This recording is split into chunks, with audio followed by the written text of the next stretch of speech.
Welcome to Native Yoga Toddcast. So happy you are here. My goal with this channel is to bring inspirational speakers to the mic in the field of yoga, massage, bodywork, and beyond.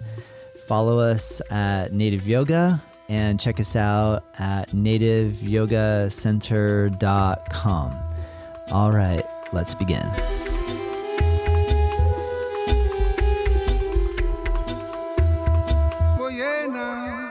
Do you feel like you are on a healing journey? I do. I feel like I am. And my name is Todd McLaughlin. This is Native Yoga Toddcast. And with that being said, I'm so happy to have this chance to interview and bring to you Sneha Raichada. And she is the dean at the Ayurvedic Institute in Asheville, North Carolina. Follow or look them up on their website, which is Ayurveda.com. And that's where Dr. Vasant Lad teaches. And also check out liveayurprana.com. And that is an incredible site. You got to check it out. And the links are all there. You know what to do if you're interested. You'll search, you'll find it. But that's the basics, and the links in the description of whatever you're watching / listening. This podcast episode 2 is also there. You'll find it very easily.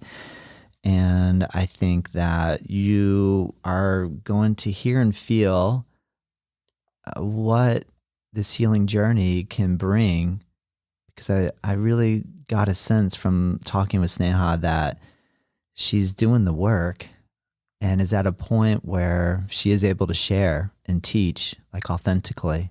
And it just truly was amazing to speak with her. And I just really enjoyed it. And yes, thank you, thank you, thank you. All right. Well, on that note, I guess no reason to delay any further. Let's begin. I feel so lucky and honored to have this chance to meet and speak with Sneha Raichada. And Sneha, thank you so much for joining me today. I've been looking forward to this conversation for quite a while now, so I'm just really excited to have you here. How are you feeling? Great. Thank you. It's an honor to be here. Thank you so much. You know, I was graciously introduced to you via Pam and Andrew Jones. So I'd like to thank them for opening this doorway for me to get a chance to meet and speak with you. To get started, can you tell me a little bit about yourself? and what your mission in life is? Beautiful. It's always, I guess the most complicated question. Yeah. A long time ago with my very first spiritual teacher, it was always incepted to me that when we get sometime above 40, the age of 40, in Vedic tradition, there's different stages of life. So as we start transitioning kind of into slowly this third stage of life, to be able to give back to the world, to the community, because we've received so much, prior to that through education, mentorships, anything. We've received so much. So how do we start giving back? So that is truly the inception of everything that we do today. Amazing. And we had no desire at that time of what that form would look like. Are we giving back in X part of the world or doing Y? We had no idea. It was a blank slate. We just had this very strong intention and volition saying, hey, we want to give back. And then however the universe was going to guide us, then, we just kind of flow with that. Wow. And that's how the universe has guided us today, of where we are today, essentially. Agreed. Oh, that's so cool. So we're giving back in different ways, essentially. What we realized through our healing journeys, our meditation journeys is, the world needs healing, individuals need healing, and we all heal in different ways using different forms. So how can we make these forms accessible for each person so they can do their own healing work? How do we just help to facilitate an environment through education or just a space to allow them to say, hey, you're not alone. We're all in this together and we're all can do this together, because we believe healing occurs in a village. So we call it the Ayur Prana village for that reason. Amazing. And you are located in Asheville, North Carolina. Am I correct? We are, yes. On a slight side note, I live in Florida, and when the storm came up through the Gulf, we were watching it going, whoa, this is a monster. And I have family, my wife's family are in Greenville, Tennessee, which is not far. It's like about an hour away from Asheville on the kind of on the west side of the Appalachians in Tennessee. And so they just don't ever, I think a lot of folks up there hear hurricane and don't think anything. And a lot of, people from Florida, when we hear hurricane that are getting out of Dodge, go up to North Carolina to get away from it. And so I just went up there for the holidays to visit, and I was shocked driving through Asheville. Well, the I-26 that goes from 95 near Charleston, South Carolina, up to Asheville on the Blue Ridge Parkway. Gradually, as I got closer, I started seeing more trees down, more trees that had been cut up so that the road could be cleared, but still massive piles of debris. As I got closer and closer to Asheville, I was like, whoa, these guys got hit hard. And then as we came down through the Blue Ridge Parkway into an area called Irwin, that blew my mind too. And then GPS didn't autocorrect for the fact that a whole bunch of roads are closed in Tennessee too. The Nolichucky River took out a ton of bridges, and we got rerouted going further north up to an area called Johnson City and then back down. And I could not believe the devastation. So I would like to just ask, first of all, how are you doing after all of that? And what have you witnessed in the getting back to life process? And what has that been like in drawing your community together? No, thank you. Thank you so much for honoring that. It was definitely, devastating and difficult in the moment, and especially those first few days because there's just no communication. So we just didn't know what was happening, and the world actually didn't know what was happening because you couldn't communicate with Asheville. It literally took out all communication. But I would say the biggest thing that I take away from the entire experience is the community, the people of Asheville and surrounding communities, and even not even immediate surrounding communities, but community as a whole. Everyone came together. I'm telling you, Todd, I've never witnessed so much heart in a community through Wow. devastation. Yeah. Wow. Every neighbor, every street, whoever could offer anything was offering it to each other. It wasn't, when you think of devastation and things, you see it on the movies or the shows or even on the news sometimes about like looting and selfishness and all these things of like scarcity mentality. It was the exact opposite was occurring, Todd. Oh, I was so grateful. that's so It was good to amazing. hear. That's so good to hear. Do Yeah. you feel that that's an Asheville, a unique element to the vibe of Asheville, or do you have a humanitarian viewpoint that this would be the same in almost all places of the world? I know the world is very diverse and there's so much going on, but do you feel like that extends to humanity globally on a certain level? I would hope so. Honestly, Good answer. I would hope A so. hard one to answer, but yeah, nice answer. Because I get the reality of it sometimes, and when a stressful situation happens and how people respond, um, definitely I would say 100% very specific to Asheville. But I noticed the reason I say I hope so, and I also saw it actually, that it's larger than Asheville too. We had people from Charlotte coming down. We had people from New York coming down, like all over the place. And these individuals don't know anyone here. I literally was in a location where we had individuals on their four-wheelers that drove down from Charlotte. They don't know anybody on that street. And they're literally just going house to house saying, how can we help? How Wow. can we? What do Wow. you need sawed down? What Yeah. tree do you need removed from your roof? And they don't know you, but they're just there just because of the goodness of their heart. Wow. So great to hear. Thank you. So I know, can you explain a little bit about, all right, let's start maybe at the Ayurvedic Institute. Can you explain your role at the Ayurvedic Institute? Sure. Ayurvedic Institute is an institution founded by Dr. Vasant Lad. It's been open for like 40 plus years now. I originally started off as a student of his back in 2005, and then slowly, eventually, he asked me to teach in the institution. So I'm still a faculty member currently. And then eventually, he asked me to help run the school. So I'm also the dean of education at the Wow. institute today. Amazing. I mean, I've heard so many incredible things about Dr. Lad over the years that I've been involved in yoga. And even when I had an opportunity to travel to India, people in India spoke about the work he was doing in the US. And we're saying, if you want to study Ayurveda, go back to the US. That's where Dr. Lad is. Can you tell me a little bit about what it was like, what it is like working with him and what your experience has been?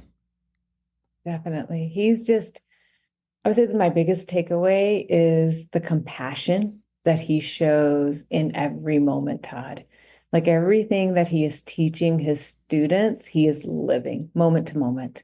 I see like lack of insistence. I see lack of ego. I just see true compassion and acceptance for just humanity and just offering ways to help alleviate the suffering. Wow, very cool. Yeah. Now, you put a strong emphasis on the healing journey, and I'm curious, was there a moment where you had a spark of realization that you are on a healing journey? 100%. I feel every moment, even when I'm teaching a class, it doesn't matter.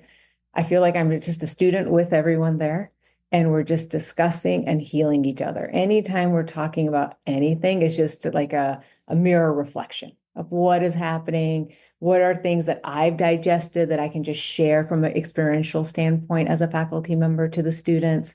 It's a constant healing, Todd, honestly. I hear you. It's great when you have that perspective. It just seems like it changes it. Like the maybe if the journey of the individual going from experiencing trauma, and I know there's all different levels of intensity there, to maybe thinking in our personal experience, like I've never experienced trauma before, to some sort of turning point where you go, oh wait, maybe I have, Yeah. and what can I do to, like you said, alleviate the suffering? Can you share a little bit about your own personal background? Did you have like a nice easy ride, or was it was there anything that I haven't met too many people that say, yeah, it's been an easy ride. But I'm curious, what was the catalyst from your childhood to, that moment of like, I want to embark on these sort of studies and practices? Mhm. Um, I guess easy is a relative term. So Yeah, it may good be point. easy for some when I describe it, and difficult depending on who you are and your background. Growing up, I come from an Indian family. Parents, first they moved here, so we're like first generation. Even though I was born in India, I came here when I was like 4 years old. So it was like being born here essentially. Um, Where and did you grow up? in Virginia Uh is huh. where I grew up, Virginia Yeah. Beach, actually. Cool. But it was very different growing up, especially at that time, right? No one really knew anything about Indian culture. I remember as a kid in elementary school, people were like, "Oh, are you Indian like the dot, or are you Indian like the feather?" Right? Mm, Like American Indian, the yeah. Native American Yeah. Indians. Yeah. The awareness just wasn't there, right? The Yeah. globe was mysterious at that time. Internet and all these things have brought us together and have made it less mysterious. Um, but growing up, my parents, now looking back at it, at that time, I just wanted to be American because that's where I grew up and that's all my friends and so forth. But my parents always practiced Vedic philosophy, Ayurvedic traditions, Eastern thought, philosophy, and so forth. And now looking back at it, like they're always doing something around Ayurveda. Now that I look at it, during our meal times and how our meals were, and my dad taking Triphala, and I just never questioned it. I never had interest in it because of the environment I grew up in. At that time, you just want to be like everybody else as a kid. I understand. Um, then eventually, you fast forward, after I got married and so forth. Um, my husband was working, and he actually got injured And this is how it led us into this Ayurveda journey, where he actually had a herniated disc in his cervical vertebrae area in C5, C6. And his entire left arm was paralyzed. He couldn't move it, he couldn't feel it, constant pain, that kind of stuff. And then we went to orthopedic surgeons, neurologists, neurosurgeons, and my background is a physical therapist. So I've worked with clients with these type of injuries and post-surgery. So I essentially told my husband, like, hey, surgery is always an option, and there's no guarantees with surgery, and the doctors tell you that too.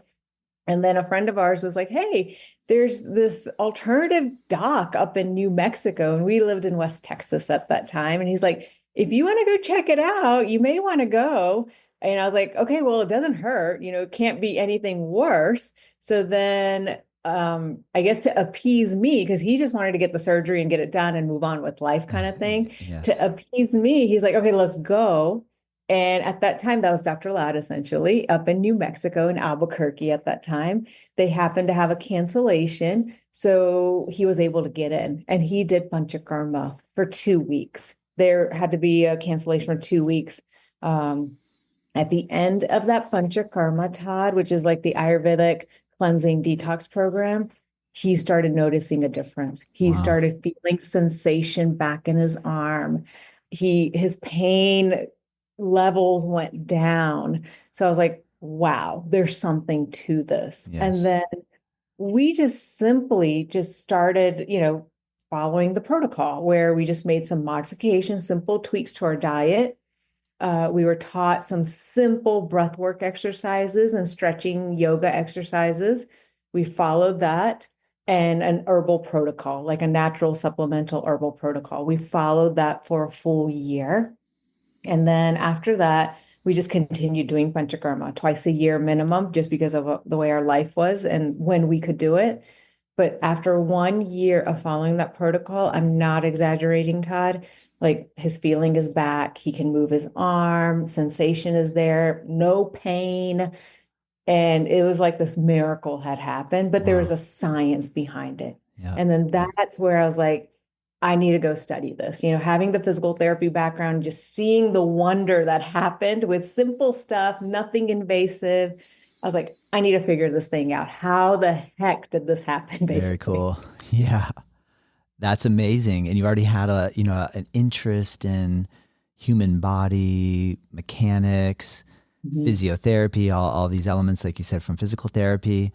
So at that point, you guys are back in Texas. You're doing like you said, a year goes by. Where was the transition for you to move to Asheville? And how did Dr. Lad manage the place in New Mexico? Because you said the center in Asheville has been 40 years. So was he managing both at the same time? Oh, no. It was total practice has been 40 plus years. Got it. Majority of the time has been in Albuquerque. In Asheville today, we're in our third academic year in Asheville. So it's been very recent since we've moved the entire institution and the school and so forth into Asheville. Do you mind me asking what would make that move happen? Unless there's like a political element behind it. Yeah. I'm just curious. I mean, I don't know I don't know anything. So I have no idea, but I'm just curious, unless it's something, obviously you can tell me, no, I don't want to answer that question, but I'm just curious, like, why? That's a big move, like West Coast, East Coast, desert mountain, like what was the drive or the feeling? No, it's really simple, to be perfectly honest. Like when I came into this role and position, we just asked Dr. Lad, we said, Dr. Lad, what is your intention? This is your institution. So we're here to help facilitate it however you want to grow it, nurture it, whatever it is. What's your institution about and what do you want? So when you're not here, essentially, what's your vision? So we can help to facilitate that in its purest sense. And he meditated on that, and he simply told us that, this institution is beyond me. It is beyond you and I. It is for Ayurveda and for the world to heal. So the world needs Ayurveda, so it needs to carry on beyond me. And if it's going to carry on beyond me, it needs to have various components for it. At the time in Albuquerque, it was a very modest, it served its purpose, but a very modest, humble beginnings of a school and a simple Panchakarma center. He said if it needs to carry on, it needs to have like nature, plant life, farming, right? All of these components of life, and it needs to grow and expand for the world to receive it and to carry on for multiple generations, beyond myself, beyond him, beyond all of us. And then, so that was the intention behind it. And we started searching everywhere, everywhere in Albuquerque, everywhere in New Mexico. And like you said, from West Coast to East Coast, North, South. And somehow Grace led us to Asheville, basically. Wow, that's so cool to hear. Interesting. It is beautiful in Asheville. I really love it. Yes. Yeah, it's amazing. And I think just the region offers this vision to come to life, right? Mm, mm. The bioregional diversity of plant, of the quality of the soil, of the water, of the intention. You know, as we were moving to Asheville, I was doing some research and it was so beautiful. We found history of healing tribes, you know, of the Native Americans coming here for generations and thousands of years. When they needed to heal, they would come to these Blue Ridge Mountains. They would form like conclaves and, you know, do ceremony. So the healing vibrations already exist in this part of the world. Yes, agreed. Wow, how cool. So you're the dean of the Ayurvedic Institute, and I also, in doing trying to learn as much about you as I could prior to our conversation, I see that you're involved in the Ayur Prana Plus. Can you? The website for that one is the liveayurprana.com. And I'm really impressed with the multitude of disciplines that you're weaving into the holistic component of the healing journey. Can you talk a little bit about the birth of Ayur Prana Plus and what your role is and what the vision of the goal of this program ultimately is, or what you hope for beyond what you've already said? Yeah.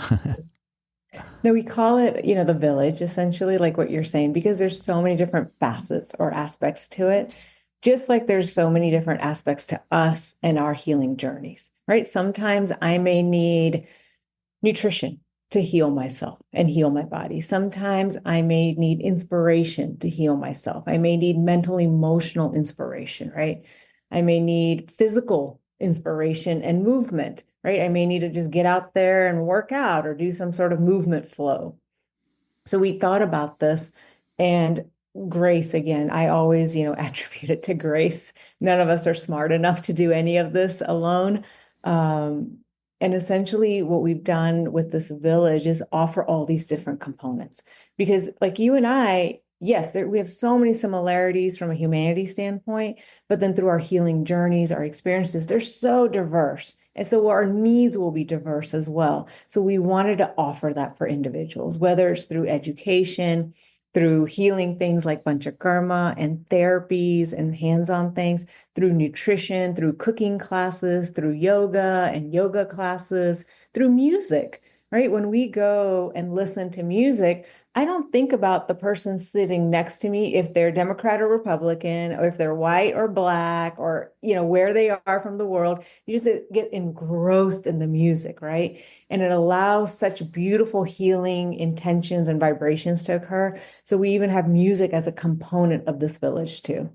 I saw that you have Sean Johnson and the Wild Lotus Band as a part of that. I had a chance to see him perform when he was doing something with Yoga Journal Conference many years ago here in Florida. But I know he was stationed in New Orleans area for a long time. Not that you have to answer for him, but I didn't know that he moved to Asheville. So did you go there? Did you set the Ayurvedic Institute up there first, and then they just came into town, and then you guys said, "Oh my gosh, let's collaborate"? Or how did that evolve? Kind of. Basically what you Okay, all right. said. We moved to Asheville, and then Ayurveda Listening Room happened, which is the venue where we hold like conscious music essentially, or even conscious thought. So we'll have speakers and so forth. And at that time, Sean Johnson and the Wild Lotus Band came and performed there. And I had never met Sean up until that point. And then a mutual friend introduced us and we got to know each other. And that's how it all happened. And he was looking for something in his life at that time. And then at some point, I mean, I'm sure he can tell you his side of the story and what was going through his heart at that time. But it was just a beautiful friendship and a connection Oh, that happened. And then that's how he ended up coming on board, part of the whole Ayur Prana village. And he does the band, which is just amazing. If no one has ever heard him, I highly recommend he's it. so talented as a musician, period. But then from the bhakti side, oh my gosh. He's incredible. Yeah. And and he incorporates it through yoga as well. So he actually runs the entire Asheville Yoga Center here in Asheville. Ah, And he also does immersions and workshops and classes through yoga and bhakti and just interweaving both of these things beautifully. wow. That's so cool. Can you explain a little bit, like when you say is it called the listening room? What is the term? Yeah. Is that a brick and mortar building that is specifically in place for that? Or is it a part of the Ayurvedic Institute, a room that you have at the Ayurvedic Institute, like No, attached?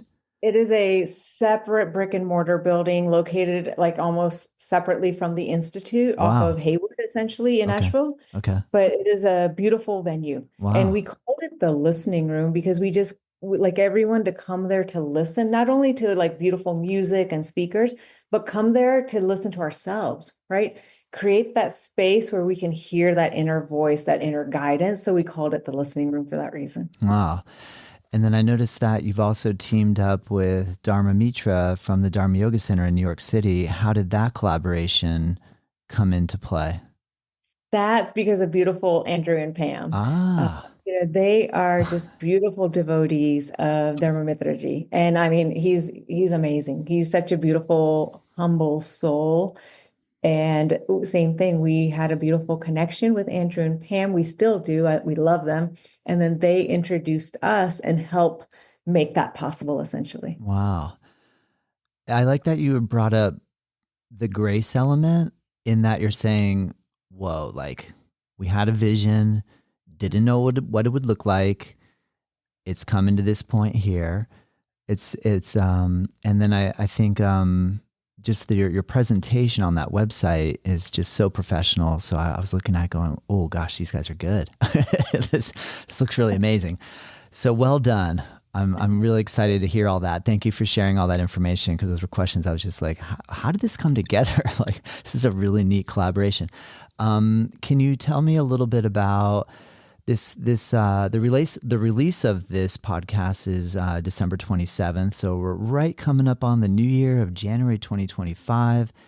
Wow. What are your thoughts in relation to New Year's resolutions and or the healing journey, and what would Ayurveda speak to in relation to coming up with ideas for like just moving forward and having a vision and a dream and starting to feel excitement for life. Like I'm in this place where it's happening. Like I'm in awe of all of the beauty around me. What is your thoughts on how one could start to cultivate that? Stay with us. We'll be right back. I really hope that you're enjoying this episode, and I just wanted to take a moment to announce a course that I'm really excited to release. It's a free course, and it's called 8 in 8, Learn 8 Limb Yoga in 8 days. My goal is to help coach you along in the Ashtanga yoga practice in a way where we take just the sun salutations, the fundamental asanas, and the final breathing poses, break it down with some philosophy videos as well, explaining the 8 limbs of Ashtanga yoga in a very easy to use, friendly course that is totally free. Click the link below, check it out. Let me know what you think. All right, let's get back to the episode. Beautiful question. It's from an Ayurvedic perspective, it makes me think of these like rituals. We have within Ayurveda what we call like different like daily rituals or seasonal rituals, yearly rituals. So we have these components, right? They're to bring us awareness and pause of, wait, what is my intention behind doing whatever it is that I'm doing today? So in the daily ritual, we do it around, understanding the synchronicity with time. and how the lunar cycle works, how the sunrise works, how we can take all these different components within our bodies. Same thing with seasonal rituals. So around this New Year time, I always think of it as a seasonal ritual, not necessarily to put that pressure on ourselves, as a resolution, like I'll never do this kind of thing, but more about, what's my intention? Where do I want to go? What are things that need healing? Or maybe it's as simple as letting go of within my being, whether it's physically, mentally, emotionally. So in Ayurveda, around seasonal rituals, they do actually panchakarma. In the classical text, which is thousands of years old, they advise individuals to do a cleanse. And when we think of cleanses, we think of juice fast or water fast or this or that kind of thing. There is a physical component to an Ayurvedic cleanse, but there's also the mental, emotional component. So I would encourage individuals, in a seasonal way, in a New Year's resolution, really just to take a pause. Like my husband and I, we're also taking a pause. We do this periodically where we'll just, rent a cabin somewhere, nothing super fancy or anything like that, but we just do a silent retreat where we don't even talk to each other. We'll already have designated times, who's going to cook when. So there's like no communication, but it's true silence. We just turn it all off to create that pause, to create that space. Wow. So I would encourage, I get so much out of it, Todd. So I encourage individuals, like as New Year's resolutions, just create a pause. It doesn't have to be, X number of days or X number of hours, but if we create this routine, this ritual within our beings, you start seeing the accumulation and the effects of it then.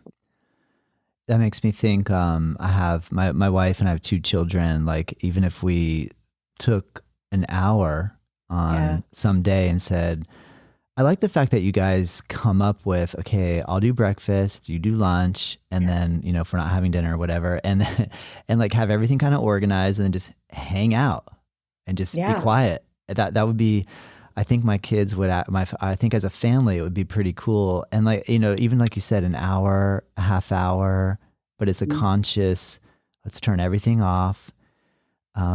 I did notice in traveling, I had an opportunity to go practice Ashtanga yoga with Patabi Joyce in Mysore. And when I first met somebody, or I met a gentleman who I was asking for assistance to find accommodation. And I said, can you help us tomorrow? And he said, no, because it's a full moon. And I was like, it's my first introduction to this idea of shutting everything down on the new and the full moon, and having this, event sort of thing, all electricity off. And I suppose it's similar to maybe Shabbat, in the Judaic tradition too, of, one day a week where it's all turned off. And I just was blown away by that concept, and how amazing that is. And so I agree with you. I think what a cool thing. It's neat that you guys are doing that. It sounds like it would be quite profound. Well, it's beautiful because we think of space. Sometimes people think of it as a void. It is a void, but then what are you filling that space with, right? Allowing light and grace to come down, allowing that intuition to really flower, allowing that light to speak to you.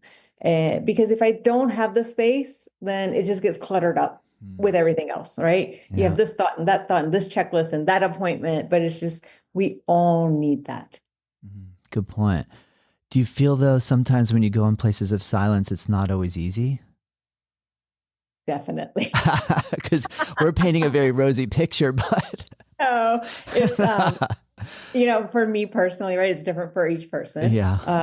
But I've been doing these silent retreats. I got introduced to it through Vipassana. Ooh, and me too. Yeah.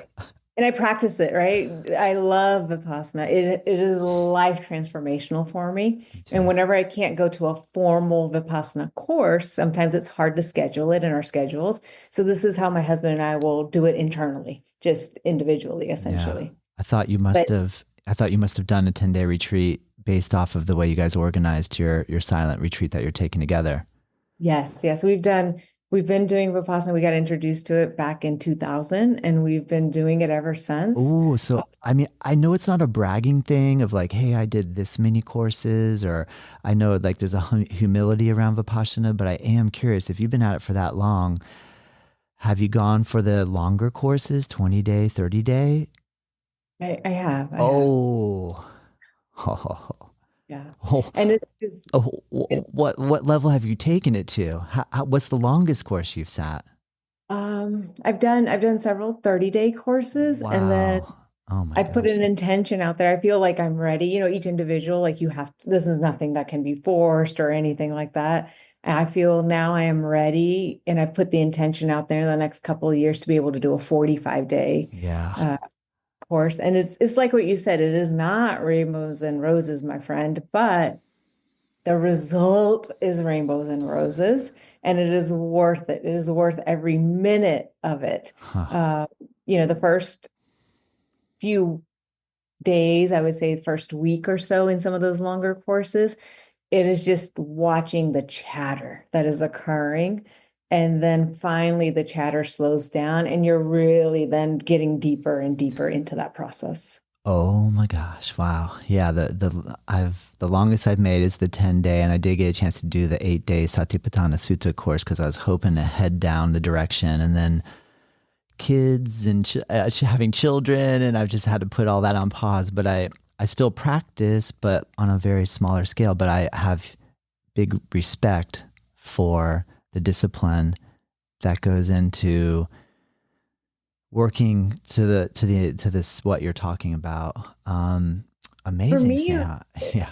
it's like, do I want to live or do I want to die? Honestly, it Yeah. sounds so extreme, but it's just such a beautiful cleansing. Like that is my association with it. Like you said, it's not rainbows and roses, but the process is such a beautiful cleansing of letting go of everything. And what is important in life, like comes back to center.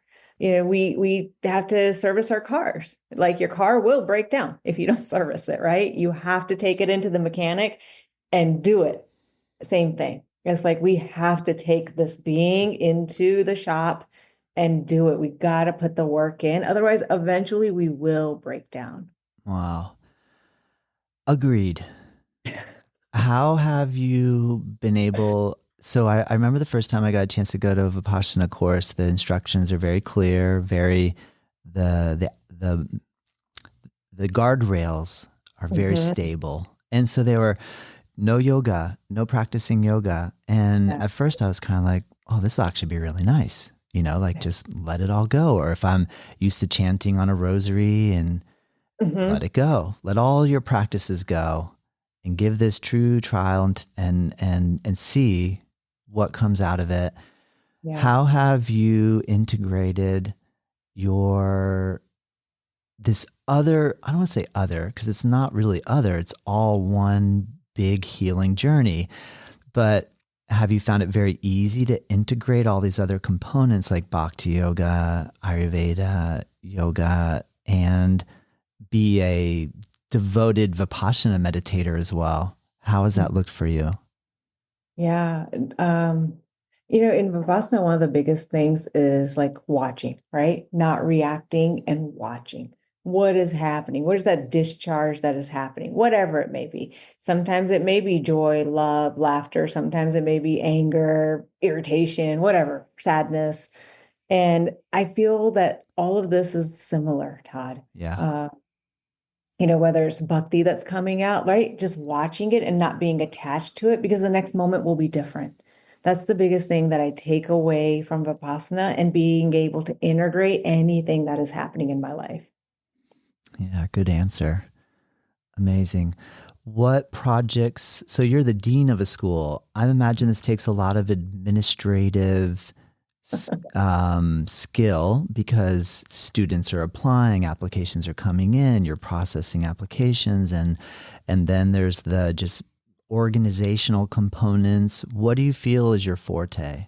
What is your in all the roles that you play as a dean? Where do you feel like you really have just gotten good at it? That's a great question. That might be a good question to ask others because sometimes you think you're good Yeah. at something that other people really think you're Well, let me good flip it then. What is your what do you at. like the least? What is the hardest for you? What is the thing that you're just like, I mean, the administrative stuff, perfectly honest, yeah, because I love being with the students. I love being with the faculty. Just making things approachable and non-intimidating, and just, teaching, discussing, brainstorm. Like, I love that component. I can do all the administration stuff. Obviously, I have to. But that would be the stuff where I've just like, okay, let me just hurry up and get the spreadsheet done, and let me just go back out and kind of teach another class or something. Yeah, good point. If I'm a listener, I'm new to yoga, and I'm like, what are they talking about? They're saying Ayurveda, they're talking about yoga. I went and I took a class. I don't even know what the name of it was. It was real hot. I didn't like it, or I did like it, and I feel something. I feel like something's working. I'm intrigued. What advice can you give me in relation to, from your perspective of having many years of practice? Or if we were to frame this in the other way, if you were able to give your own self advice back in 1995 or something, what would you offer? Stay with us. We'll be right back. Thank you so much for tuning into this episode. I just wanted to give you a heads up that we have an online program called nativeyogaonline.com, and there's a code, all caps, first month free. We upload our daily classes that we teach here at Native Yoga Center, making it accessible for you no matter where you are in the world at any time of the day and or night that you want to practice. We're here for you. All right. I hope you're enjoying this episode. Let's get back into it.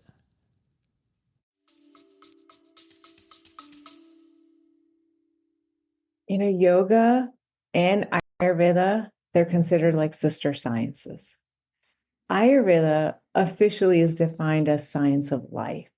But then to think about it, what is life? Life is every component of us. Life is to be in relationship with ourselves, to one another, to nature, to our environment, to everything. And yoga is the union of all of these things. So how can I align myself through these practices, whether it's through yoga or through the practices of Ayurveda? And Ayurveda brings all of these things together. So do I want to be happy? Do I want to help others to be happy, nurture those around me? That's all about being in relationship.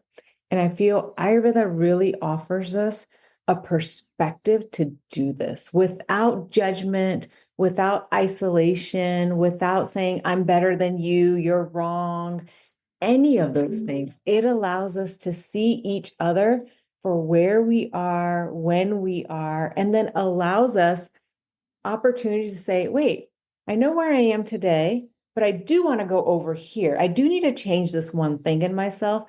And Ayurveda and yoga both allow us that process to change without judgment. Great answer. Where do you feel like the humility piece comes in? Because I do feel humility from you, like, because personally, how serious Vipassana is, the amount of courses you've done, but you're being very humble about all that. At what point do you feel like humility becomes natural? I think it's within all of us. There's times when if I get lost in my external world, then that's when I think humility gets lost. But I do believe it's within all of us, because I believe humility allows us that light within us to say, hey, I don't know everything, and you know what? I can learn something from Todd in this moment, or I can learn something from X, Y, and Z, or X, Y, and Z situation is asking this of me. But when I get caught up in the situation, in the other person, then I feel like it's lost within us. And I sincerely believe that nothing is happening without Grace's hand. So I know I'm not the doer. I know I'm not the reason something is happening. Great answer. I think I'm healthy. Am I? and and how do I answer? How do I investigate Mm. that inquiry? So when we look at health from an Ayurvedic side, one of the oldest sutras in Ayurveda says, like, the definition of health is so, I guess, trendy in our current society, depending on what the fashionable trend is. Do I follow an X diet? Do I look like this? Do I weigh this much? What exercises am I involved in? Ayurveda says, scratch all of that stuff. It actually defines health of saying, do you have a balanced digestive system?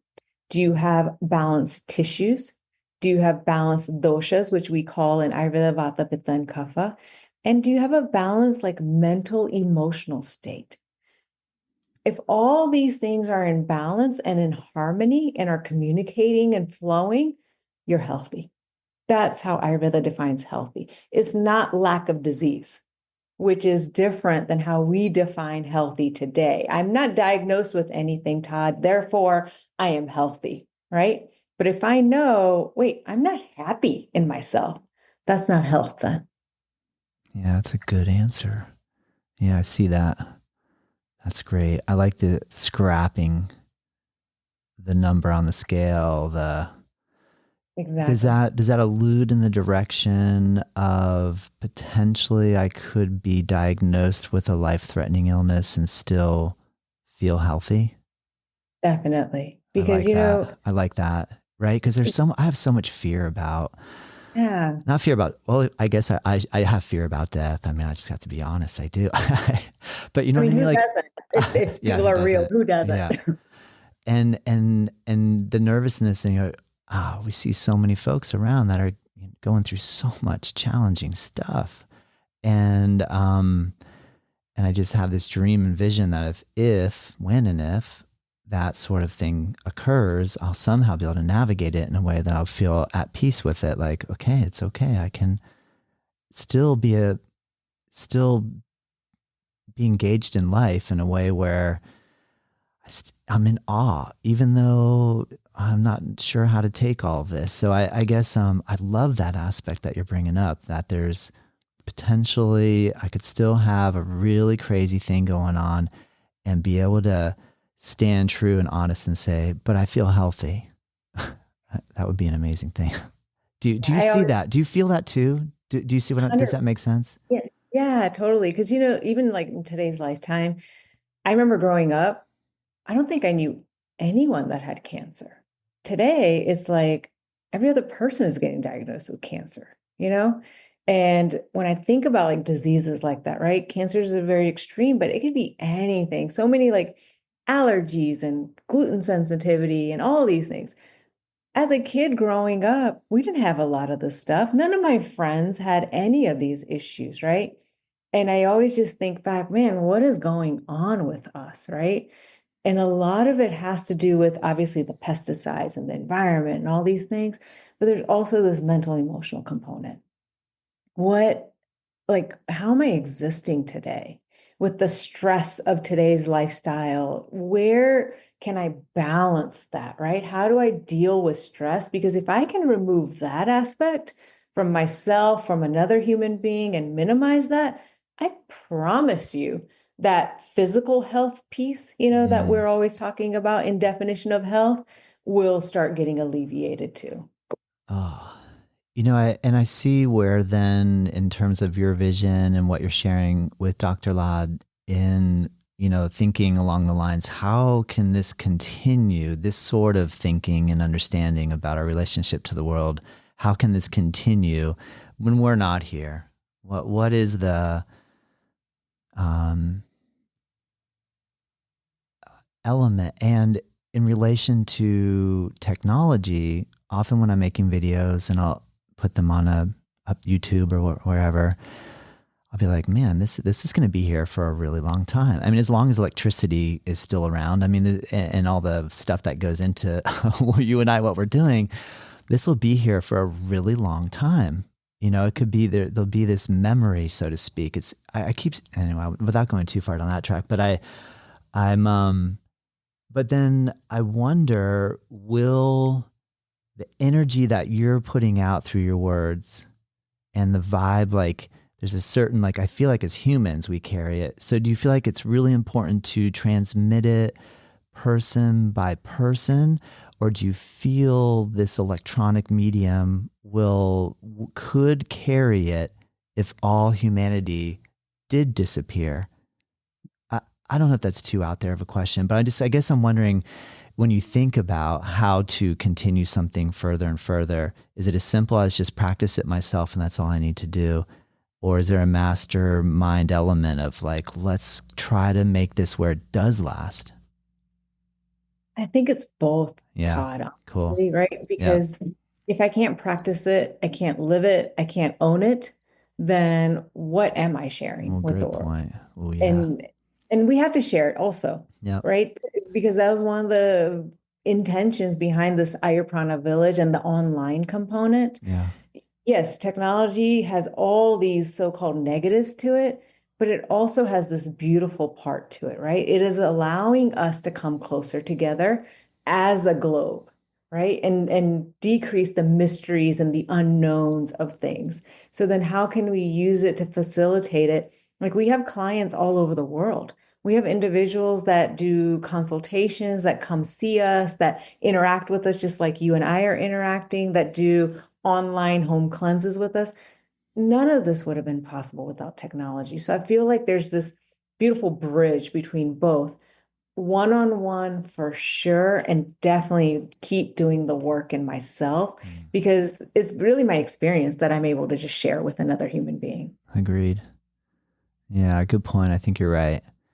Have you had have you had a test lately that has pulled you out of your observational awareness and put you into anger or some of the emotional states that we often would like to hopefully not have to go down anymore? Have you had anything lately where, I don't know, I mean, well, maybe the storm. It sounds like you saw the storm in Asheville as a very community building situation. And it sounds to me like you're able to recognize pretty quickly, like, whoa, there's anger, or I'm feeling heat in my body, and or I got embarrassed, and I can feel that in my palms, and let me breathe. But have you had a moment recently where you got carried away, and then you went, oh, well, let's get back on track? Has anything gotten thrown at you lately like that? Oh, 100%. Okay, good. Except, It's part of human experience. Yeah. That's the beauty of Ayurveda, right?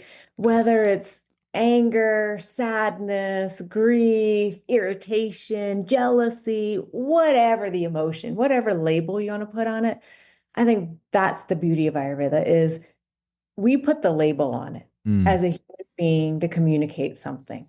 But at the end of the day, it is energy and it is vibration. We put the value, is it a good energy or a bad energy, a good vibration or a bad vibration?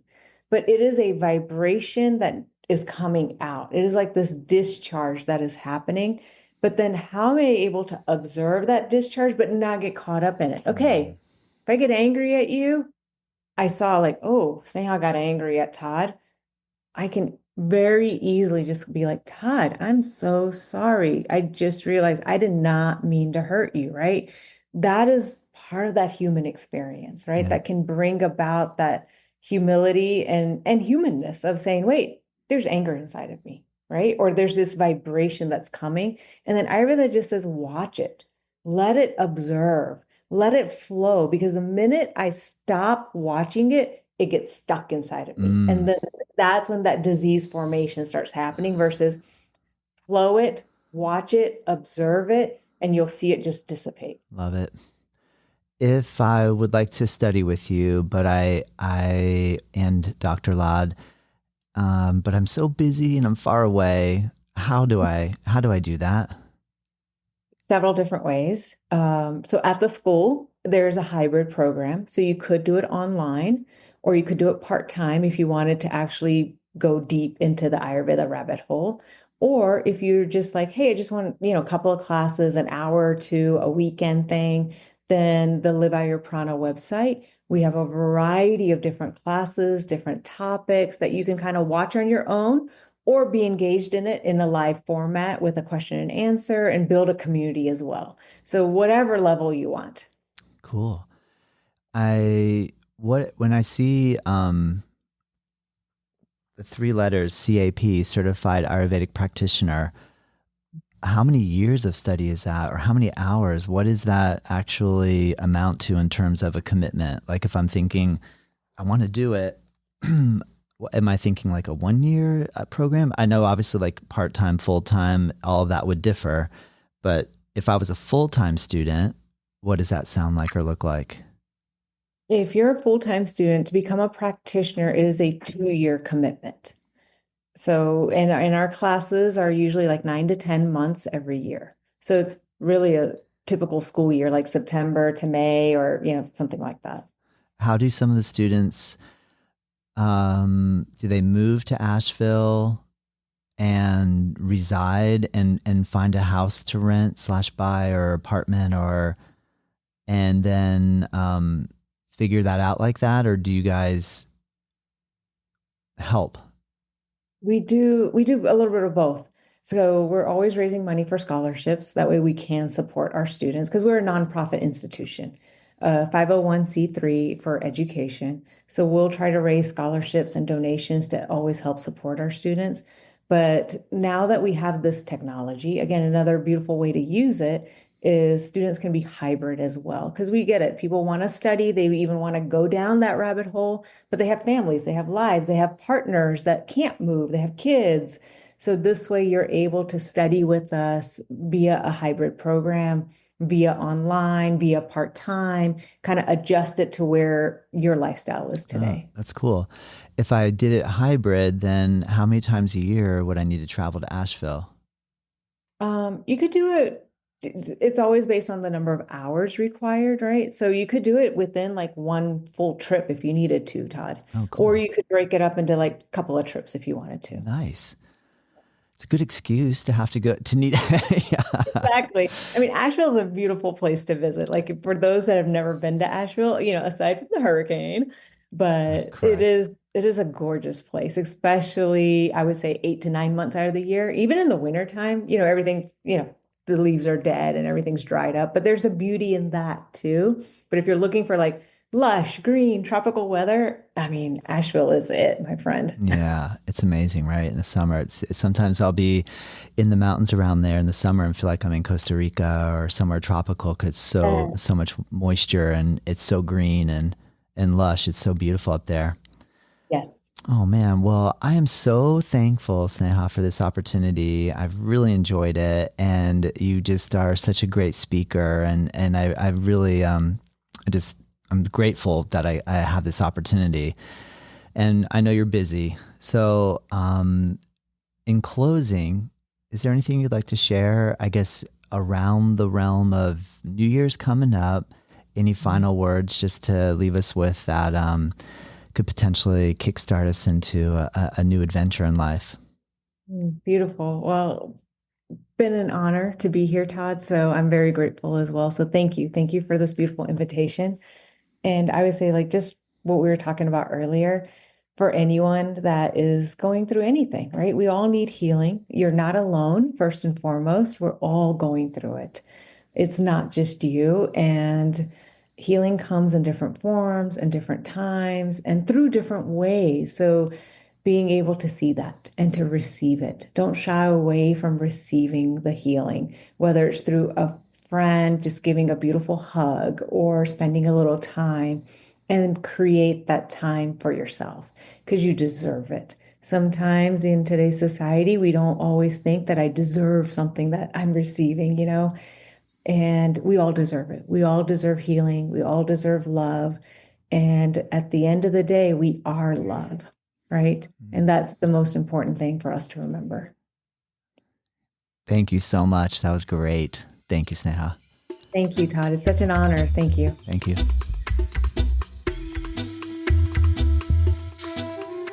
Native Yoga Toddcast is produced by myself. The theme music is dreamed up by Bryce Allen. If you like this show, let me know. If there's room for improvement, I want to hear that too. We are curious to know what you think and what you want more of, what I could improve. And if you have ideas for future guests or topics, please send us your thoughts to info@Native Yoga Center. You can find us at nativeyogacenter.com. And hey, if you did like this episode, share it with your friends, rate it and review, and join us next time.